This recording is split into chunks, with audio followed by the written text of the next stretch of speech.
Hey guys, it's LOL_Rybun, and I wanted to talk to you about the sweet love child of my brain today. That being an evasion-based progression thief. I'm not sure how viable this is. I won't tell you. I've done countless hours of testing. However, it's something I've thought about for many weeks, and I'm finally getting around to making the video today. I first recorded this and went over all this stuff, and I don't think it was super formatted well, and probably not easy to digest. So I'm going to go ahead and re-record this part, and hopefully turns out okay. So we'll be going over the Thief build. I will note this is a progression build. I'm not considering necessarily early game when I'm talking about this. So as far as skills go, there's no really order of precedence here. I will say the things you're going to be taking advantage of the most in this build are definitely all the passives for the attack speed, the evasion, and the percent health damage on your primary, as well as the grappling hook to get around and the smoke bomb for evasion. Your primary attacks level doesn't really matter, nor does your throwing knives level, except for the variant of the build where we talk about using Wylmir. So priorities are definitely more so on the passive side, with grappling hook and smoke bomb as skills to utilize while doing the run.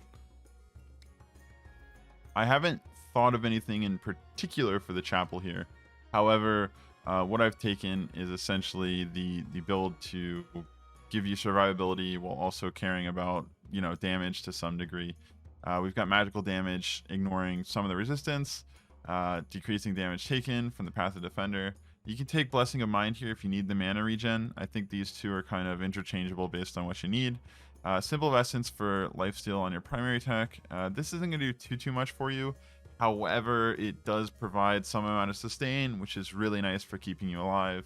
You could arguably take Symbol of Focus, but later on in the game, when your Witch Hunter is giving you more and more critical damage, this sort of falls out of whack, and all the other things are not really all that great. So you're probably going to take Symbol of Essence here regardless if you're later on in the game. Earlier on in the game, you could definitely argue for Symbol of Focus here. Divine Strike's just the best thief one to take. It utilizes a really low cooldown and really helps you take advantage of your primary attack. So that's what I would take in terms of the chapel. For drinks, there's a little bit of play here, but the ones that are the most important are going to be Evil Infusion and then your damage drinks of choice, whether it be Wicked Sickness and Frenetic Eruption or Markham's Moonshine. I prefer Markham's Moonshine. It allows you to free up a slot to take another drink of your choice. But I think these two are really key. If you're running the Wylmir build, I would say that the Starlight Singer and Elemental Bruiser are essential drinks. So you would take Evil Infusion, Markham's Moonshine, Elemental Bruiser, and Starlight Singer for sure. And then depending on where you're at in the game, I would say that your next best bet for a drink would be either the Hairy Magus for extra mana regen through scoring critical hits and extra skill costs to take advantage of Wylmir. Or if you're feeling really spicy and you have tons of mana regen, you can keep up all that mana all the time, you can take Perpetual Desire here, because with Markham's Moonshine, your skill cost goes way up. And because of that, you're going to be able to just eternally have all this extra skill cost to help out your Wylmir even more. If you're not going Wylmir, I would say you still take these two drinks. I think it just helps out with critting on your items and stuff like that. It's just really good. Elemental Bruiser, I guess, is not as necessary. And what I like to take is Overflowing Physique for survivability. I think this adds a decent amount of health, and because you don't have a lot of mana costs on the Thief, you're fine taking this if you're not going the Wylmir route. So that's what I would do. So essentially, for primary, TLDR, Evil Infusion, Markham's Moonshine, Elemental Bruiser, Starlight Singer, Overflowing Physique. For Wylmir based, you're going to want to go Evil Infusion, Markham's Moonshine, Elemental Bruiser, Starlight Singer, either Hairy Magus if you don't have a lot of mana, or Perpetual Desire if you do have a lot of mana. So let's talk statues. Statues are kind of the meat and bones of the build, and we'll talk about the two variants essentially here. So there's a Wylmir variant, and then there's the Kyra variant, which is what I want to talk about because I saw the potential during my statues video, which is the whole reason I started thinking about this build in the first place. So Kyra is a supplement for doing damage on your primary. At level 10, Kyra You get all the bonus damage of 10 levels of 4 extra damage per arrow, which means I believe they do 10 physical. So add in that to 40, either 40 or 36 here. I'm not exactly sure, but either way, you're hitting for somewhere between the range of 46 to 50 extra damage on your primary when you trigger it 2 times. And considering the thief only does 16 on their primary, ooh, that's a lot of damage. This is just level 10 Kyra. As you get it up more and more, it'll do more and more damage, and Kyra is very, very viable for this sense of increasing the base damage of your primary attack on thief. Now, of course, that doesn't scale with attack power, so to supplement that, we're going to take Cedric. Cedric will increase our skill power through resistance, and therefore increase the damage we're going to be doing on the Kyra arrows, as well as several of the other items we're going to be looking for, hopefully, within our run. And all in all, Cedric is just a really, really good statue to have. Phalarath is the last statue of the Kyra build, which essentially gives you... The main thing here is extra damage, as well as the ability to do damage while evading. Since you're going to be evading quite a lot with this build, this is kind of like a big part of it, because it's going to help you do extra damage while defending yourself, which in turn through evil infusion will heal you, and it's just a great thing to have. So Phalarath is an essential here. Of course, the Wylmir build is essentially swapping out Kyra for Wylmir, and in which case you will then have scaling off of skill damage, which will make your right click do tons of damage, which means that your main source of damage outside of evading will be this button. So that's how the Wylmir build works. For items, you want 2 main things. Your 2 main items are going to be Lucky Hat and Duelist Edge. Lucky Hat gives you luck, which helps you evade, which helps you live. But with Duelist Edge, it also helps you evade even more, and gives you a chance to do damage when evading. Therefore, you're going to be doing tons of damage, as well as taking a lot less damage here. They're both defensive items, and that's great, because it just means that you're getting free damage while gaining defense in the meantime. It's essentially like building Callus or Cedric all over again. It's great. So those are the 2 items you want. However, in your shop, if you want to get a more guaranteed run, what you're going to be looking for is a shop with extra luck in it or extra evasion. So in this case, we have extra luck. If we roll some more, we've got extra luck again. I'm just looking for something here. We could have taken that spell crit that we just had a second ago. Here's some evasion. Anything like this, you're going to want to take for sure. And that's essentially what you want to do. So, for example, if I took this one, we have the Lucky Hat.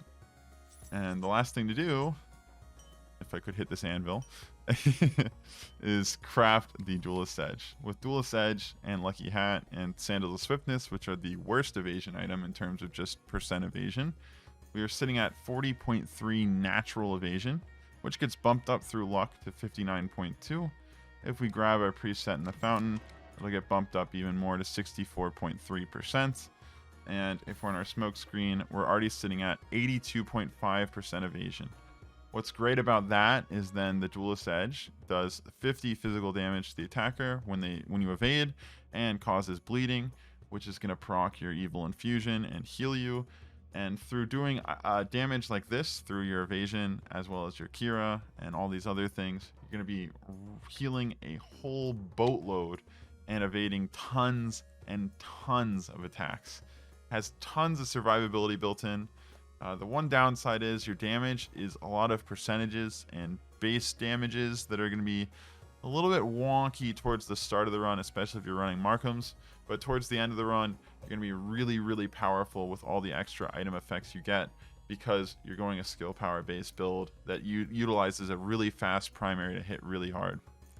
This lets you take advantage of a whole wide array of items, and essentially every single item pickup is really, really good. So that's how the build works. We'll hop into it real quick, and hopefully it goes well. So you're not going to do a lot of damage to mobs, unfortunately, with this build, because a lot of it comes from evasion damage, where most of your damage comes from, as well as your passive, which means you're literally just whittling things down until they die.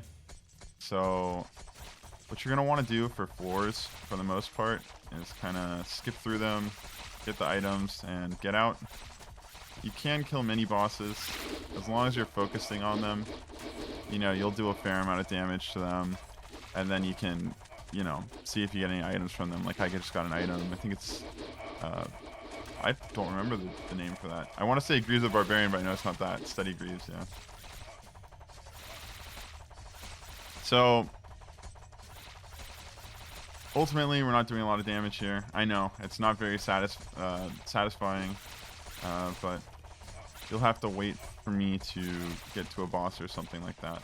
I think another good item here would be Judgment for damage purposes, because you're basically going off of proccing effects on your primary a lot. So Judgment could definitely be a really good addition to the item pool set. But the main strategy of this build is just to live through means of evasion and luck, and not worry about anything else. So now that we've done that, go up here. We can stand still, I believe, and just evade.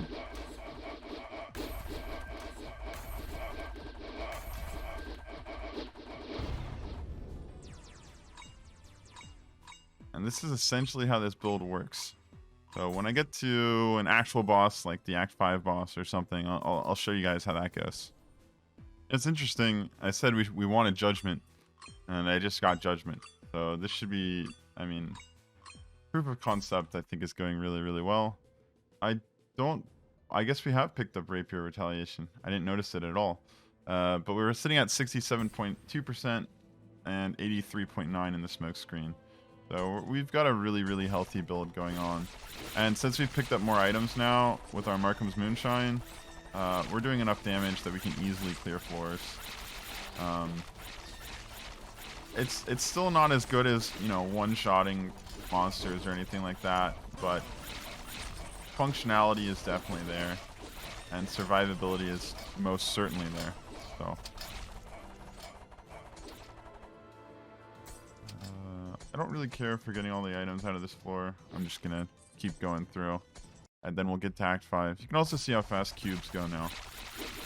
It's considerably faster.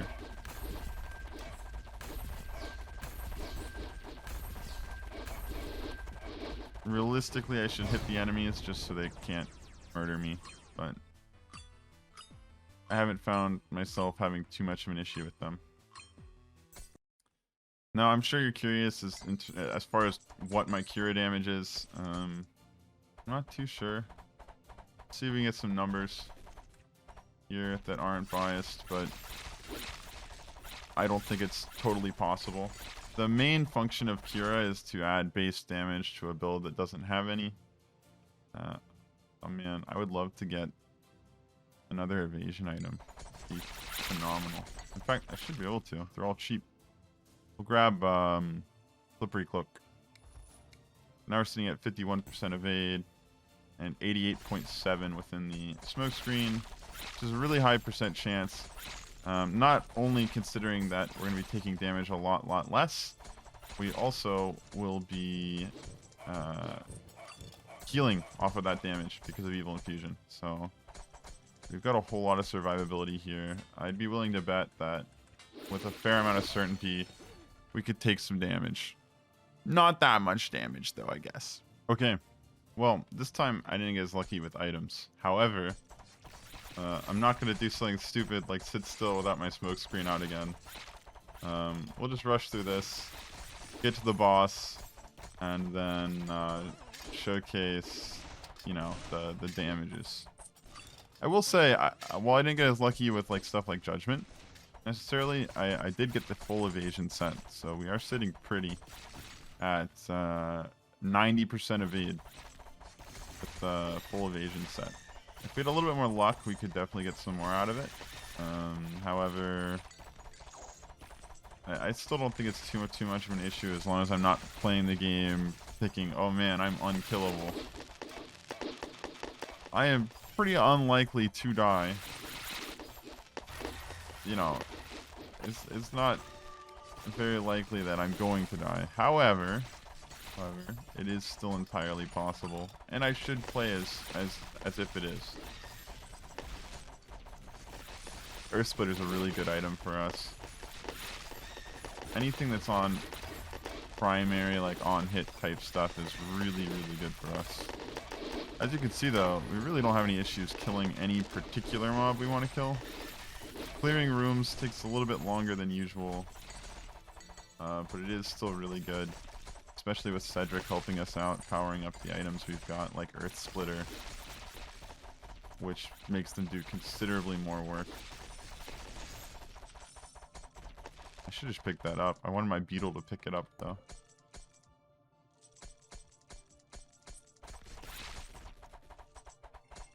The real key to this build though is that your defense is also your offense. As you can see here, I can most likely kill this guy by standing next to him. That's where most of your damage is me coming from. Add in Kyra for base damage and Thief passive for anyone who has high amounts of HP. And you get something really powerful. I think I'm going to take the luck item here, just because bumping up our evasion chance is going to be really nice. 95.2% with luck. And it's at a staggering 87% by default. Which is really strong.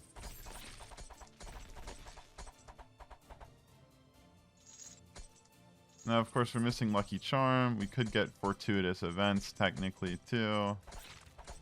But I'm not going to bet on those things.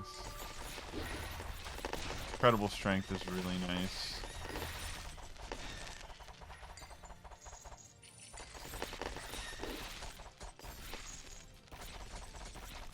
I really don't need ore either. I don't know why I'm going out of my way to pick it up. This is a modded profile that I won't play on after this video. I just want to showcase essentially how it works. I mean, you can see how powerful it is as a build. And it's not...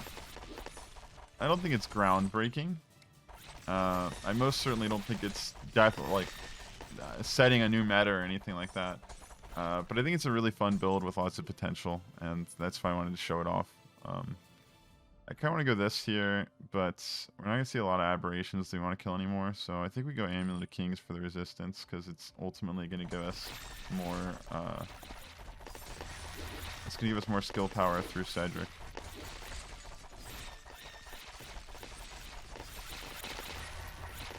Realistically, I should kill all the minis. They could give me something like that.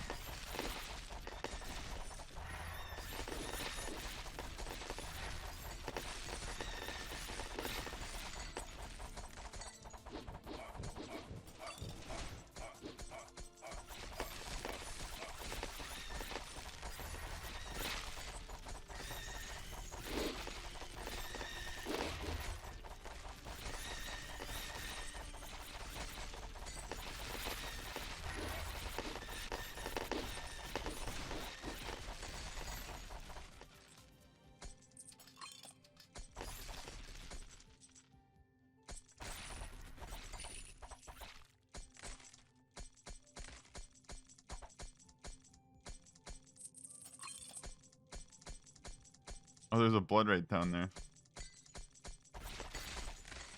Too bad, too bad. Alright, now is the final part of... Oh, I should also kill something with just attacks, so you can see that the attacks are not absolutely useless also. Both, the point is, both are doing work for us, and it's a really well-balanced build around defense and offense at the same time, which is what I think makes it so viable.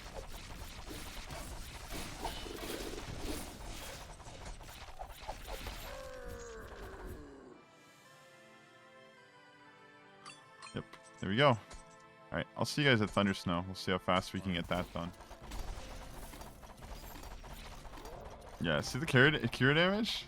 It's nothing to laugh at. It's really, really strong. Ooh, Soul Taker. Ooh.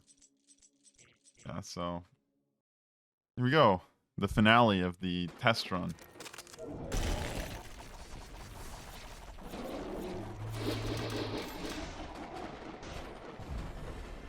I would not have normally tanked that, but for the sake of the video, I thought it was worth it. Anywho, that is the end of the test run. So, what did you guys think? Did you enjoy this Thief build? I don't know if it's the best thing ever, like I said previously in the video. However, I think it really does a good job of allowing you to take tons of defensive options while still dealing tons of damage. Normally, you focus on crit chance and stuff like that when you're playing this game. So when you're focusing more on evasion and luck, you know, you're prioritizing survivability and yet you're still dealing damage. I think that holds a lot of value. So that's where I came out thinking about this build, is not necessarily it's going to give you the most damage ever, but it seems to do a really good job of that while also providing a whole ton of survivability. If you like this build, please like the video. I'd really appreciate it. I don't think of builds too often, but I really do enjoy the thought of this one, and I hope you guys do too. Thank you so much for watching. I hope you enjoy the rest of your day, and as always, I'll see you in the next one. Bye, guys.